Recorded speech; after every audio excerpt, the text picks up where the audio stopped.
researching women in the Unitarian Universalist movement, I discovered there were many more than I had ever imagined. And was both delighted and overwhelmed by the number of their fascinating stories. In our evolving faith, women have been as instrumental as men. The gender difference appears to be one of perspective, mine perhaps. Men have appeared to have been more theological, if you will, long-winded, and often boring in their explorations of faith. Too many years in seminary, I guess. Women, writers also, appear to be more practical, addressing the issues of humankind, the nuts and bolts of living their faith. For example, the civil rights of prisoners. Well, digressing no longer. At a function at our Boston headquarters 20 years ago, I met Winifred Latimer Norman. Winnie, as she preferred to be called. She's a tiny woman with a gentle and pleasant nature. She's so tiny that in one of the pictures of her, all you can see above the podium is her head. Only later did I realize who she was, and that her stature was much greater than her physical size. Only later did I know how instrumental 3 generations of her family had been in Unitarian Universalism. In her 90s, she was invited to address the United Nations on civil rights matters. She has been a key member of the UNO and a highly respected contributor in socio-philosophical circles. Now, Winnie was born in 1914, and thus is nearly 100 years old. She's a member of the Fourth Universalist Society of New York City. Born into an educated family, Winnie's mother was a Juilliard graduate and concert pianist. Her father, the first African-American high school teacher in New York State. A founding member of the First Unitarian Church of Flushing, New York. Louis Latimer, her paternal grandfather, and the only African-American member of Thomas Edison's engineering division. Latimer prepared the mechanical drawings for Alexander Graham Bell's patent design for the telephone. Winnie Latimer Norman, in her 90s, addressing the United Nations on civil rights matters, the great-granddaughter of a slave. Winnie has brought to Unitarian Universalism a rich heritage of freedom and devotion to society. Well, enter Margaret Fuller from the 19th century. A woman of singular genius and a teacher of extraordinary gifts and influence, and a militant feminist. She traveled in the Emerson Circle with the Transcendentalists.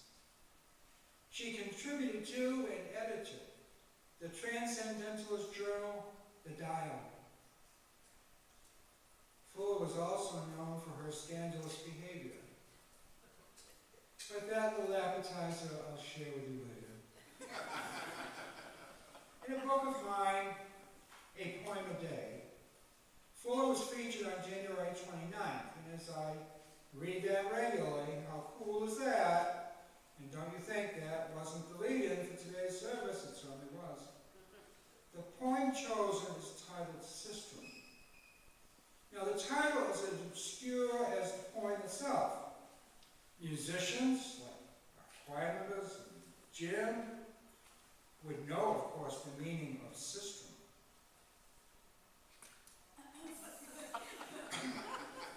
Webster says, rather than ask, Webster says a sistrum is an ancient Egyptian percussion instrument, which is played like a rattle. Anyway, in your order of service, the poem sistrum is printed. You may want to read along quietly as I read this. Triune, shaken, restless power, life flow from life's natal hour. No music chords in thy sound. Thy sun dot but a rattle found. Yet, without thy ceaseless motion, to ice return in dead devotion, life flow of my natal hour. I will not weary of thy power, so the changes of thy sound, a chord's three parts distinct are found. I will faithful move with thee, God ordered, self-fed energy. Nature in eternity. Lord, forgive allergies.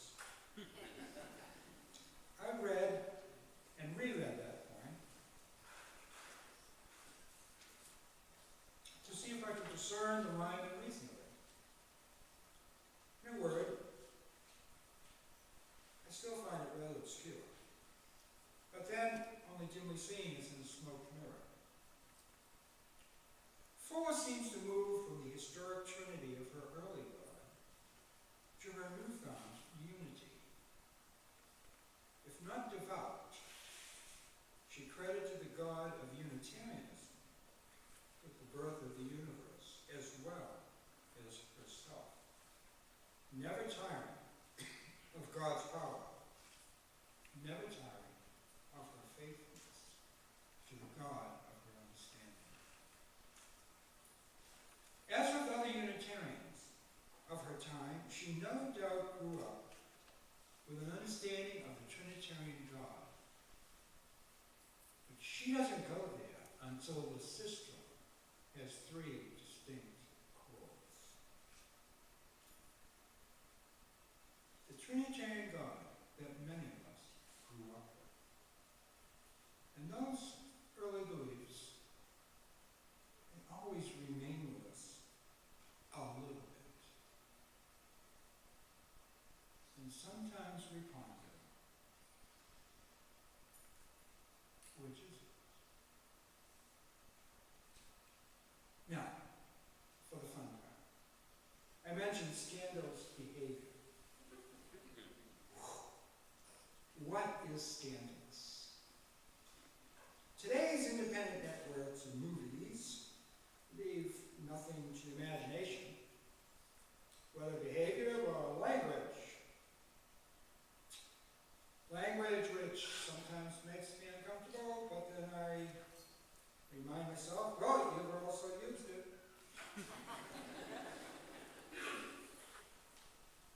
A nun once advised me to discern between street language per se and the context in which it is used. Words are words, harmless, unless used pejoratively. Well, digression is my middle name. What about good old Margaret? Scandal. As the sign says in the marquee on St. Pete Beach, don't tell Mama. In 1846, Margaret sailed to Italy as a foreign correspondent for the New York Tribune. While in Italy, she met Giovanni Assoli, a ne'er-do-well of noble birth. Now, Assoli was working with the Italian revolutionary Giuseppe Mazzini. She scandalized the tightly bound, anal, New England Unitarians, make-believe not Puritans, by not only bearing him an out-of-wedlock son, but also by marrying Assoli, a Roman Catholic. Well, when you stop and think about it, you might have done all of us a favor. Right from the get-go. Unitarianism and the world, Margaret Fuller died young. When she and her family were returning to the United States in 1850, they were drowned in a shipwreck off Fire Island. She was so well renowned that Thoreau was dispatched from Concord, Massachusetts, to the site in hopes of salvaging her manuscripts. But alas, nothing remained. Well, we know a little about Margaret Fuller. We're familiar with Clara Barton and Dorothea Dix. Do we know about Florida Yates Ruffin Ridley? Florida Yates Ruffin Ridley, who was she? She was an African American. She was born in Boston, January 29th, 1861, at which time her parents and the rest of the family moved to England to rear their family in a free country. However, they soon returned. They soon returned at the outbreak of the Civil War to help end slavery. Now that might have been dangerous, you know, but they were a family of courage. They were a family that held to their beliefs. Ridley became the second African-American teacher in the Boston public schools. She had a husband, Ulysses A. Ridley, who were members of Second Unitarian Church in Boston, now referred to as First and Second Church. She was a founder of the Society of the Collection of Negro Folklore, and founded the Society of Descendants of Early New England Negroes. She was a writer of both fiction and nonfiction, a strong advocate of women's suffrage. She died the same year as Beatrix Potter, 1943, quoted at the top of your order of service. Potter was also Unitarian. We seldom hear of women like Florida Yates Ruffin Ridley, especially women of color who have influenced where we are today. And we owe our thanks to her as well. I wonder what it was in Unitarianism that drew her family to that church, to that faith. There must have been something very strong. Her presence in the congregation helped make a basically vanilla church more welcoming to people of color. Now this morning, several women have been either profiled or referenced. Women who have shaped the church as we know it today, and some of them continue to shape our free religion. Marcia honored well some of the women of this church already. Beatrix Potter. You know, that order of service quote might be good for all of our kids. Do you remember what it was? Don't go there. Your father had an accident there. He was put into a pie by Mrs. McGregor. Beatrix Potter. Olympia Brown. Margaret Fuller. Winnie Latimer Norman. Florida Ridley. Carolyn McDade, author of some of our hymns. And Sarah Flower Adams. Yet to be mentioned are Abigail Adams, Shelley Jackson Denham, and Barbara Peskin, all with great vitality, bringing their unique gifts to our free faith movement. There are many whom I haven't identified. All were gifted, and to select one, it's like years ago, when your mom or somebody gave you a penny. Oh, some of you can't even remember this. When a parent gave you a penny and said, you can make one selection at the candy counter.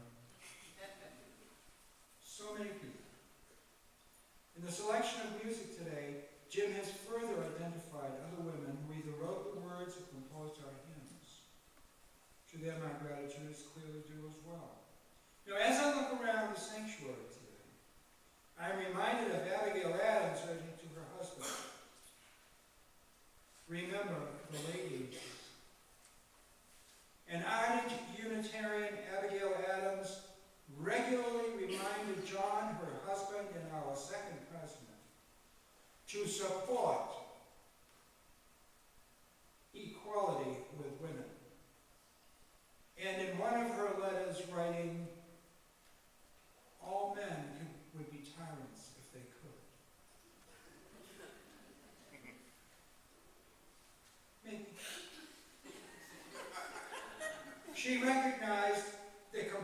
unevenness existing between the sexes, the powerful and the powerless. How often does that come up in other ways as well, the powerful and the powerless? Looking again around the sanctuary, I would add that as women cited this morning have shaped our understanding of faith, so do the women in our midst. You here today, and those who are here today who participate, shape our Unitarian Universalist destiny just by your presence. So, if you're a woman, would like to be, stand up. Go ahead.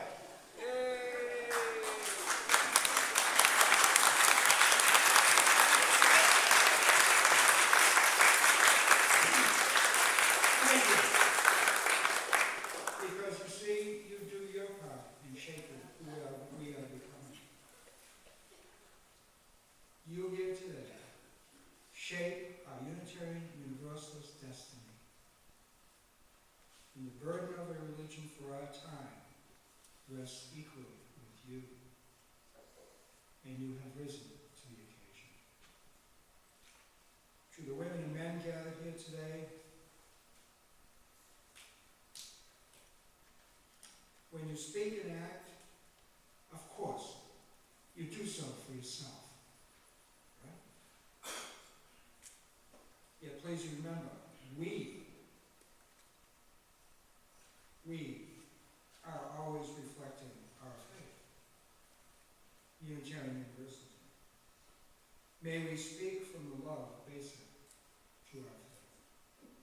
My friends, let us love one another always with the love these famous women, Unitarians and Universalists, shared with the world in bringing us to where we are today. Blessed be our God. Amen. Our closing hymn this morning was written by Shelley Jackson Denham. If you have gone through our hymn book, you will know that she has 4 tunes and 5 texts in our hymn book. Thus, she is a composer as well. For many years, Denham was director of program and new initiatives at the Mountain Center. Please join together in singing 354, We Laugh, We Cry.